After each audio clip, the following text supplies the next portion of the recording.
Aproveitando que chega xa a noite de defuntos, quero recomendar algúns libros que teño na miña casa, vos podedes recomendar nos comentarios outros que non falara deles, que están relacionados coa morte, con figuras relacionadas coa morte, etc. Algúns non falan en exclusiva deste tema, pero eu creo que sí que é importante en destacalos, non? Entón vamos comezar con este de Lidia Mariño, que acaba de sair, Mitos e ritos o tempo de defuntos, e que podedes mercar.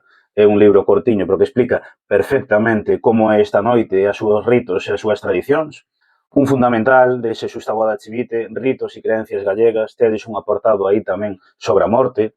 Outro máis de Xesús Taboada Chivite, Etnografía galega. Galicia inmaterial, Galicia máxica, tamén tedes cuestións relacionadas para esta época. Un libro moi importante, o libro negro das foadeiras, o rito do abellón, do que vamos a falar nas próximas semanas en Orgullo Galego, sobre este rito asociado á morte que xa está desaparecido. Supersticiones de Galicia y preocupaciones vulgares, un libro fundamental para entender todo isto.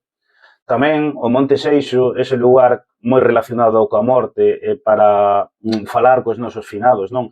Un lugar que coñecemos hoxe grazas a Cal Rosolla, temos este libro, Monte do Seixo, o Santuario Perdido dos Celtas, podedes ver aquí. Este está en castelán, pero creo que é moi interesante, de Pablo Gallo, Bestiario del Norte, seres mitológicos e animales fantásticos de Galicia, Asturias, Cantabria e País Vasco. Outro tamén, 50 lugares máxicos de Galicia. Vamos tamén coa guía de campo de Galicia Encantada, de Antonio Reigosa. Por suposto, non podería faltar Rafael Quintía, Universos Simbólicos, tamén con un apartado dedicado á morte.